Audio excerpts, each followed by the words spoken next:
இங்கிலாந்து அணிக்கு தொடக்கமே முடிவாக அமைந்த சோகம்.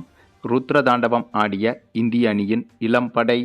இதற்கு முன்பு இருந்த இந்திய ஜாம்பவான்களுக்கே பாடமாக அமைந்த இந்த ஒரு இன்னிங்ஸ் கற்றுக் கொடுத்த இளம்படை. அதாவது இந்தியா மற்றும் இங்கிலாந்து அணிகளுக்கு எதிரான 5 டெஸ்ட் போட்டிகள் கொண்ட தொடர் நேற்று முதல் தொடங்கியிருக்கிறது.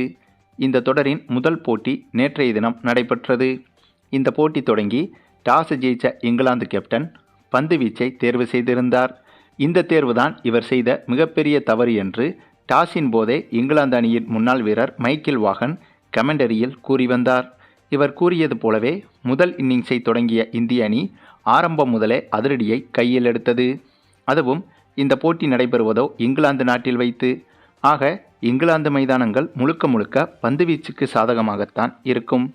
அவ்வளவு ஏன் T20 போட்டிகள் கூட பந்துவீச்சுக்கு சாதகமாகத்தான் இங்கிலாந்து பிச்சுகள் அமைக்கப்பட்டிருக்கும். அப்படி இருக்கும்போது இது ஒரு டெஸ்ட் போட்டி. ஆக இங்கிலாந்து மைதானங்கள் முழுக்க முழுக்க பந்துவீச்சுக்கு சாதகமாகவே அமைந்திருந்தது. அப்படிப்பட்ட அந்த பிச்சிலேயே நேற்றைய தினம் இந்திய அணி சிக்சர்கள், பவுண்டரிகள் என ரன்கள் மழையை பொழிந்தது. நம்முடைய தமிழக வீரர் சாய் சுதர்சன் நேற்றைய போட்டியில் ரன்கள் ஏதும் எடுக்காமல் விக்கெட்டை இழந்தாலும் யாஸ்வி ஜெய்ஸ்வால், சுப்மன் கில், ரிஷப் பண்ட் உள்ளிட்டவர்கள் தனித்தனி ஆளாக ரன்கள் மிஷினாக மாறியிருந்தனர்.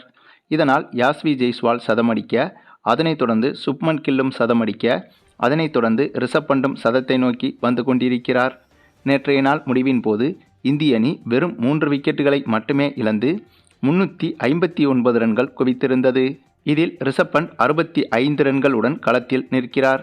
ஆக இன்றைய 2வது நாள் ஆட்டத்தில் இவரும் சதம் அடிப்பதற்கு அதிக வாய்ப்புகள் இருக்கிறது. அது மட்டுமில்லாமல் வெறும் 3 விக்கெட்டை மட்டுமே இழந்திருக்கும் இந்திய அணி இன்றைய போட்டியில் கண்டிப்பாக இன்னும் 300 ரன்கள் கூட எளிதாக எடுத்துவிடும்.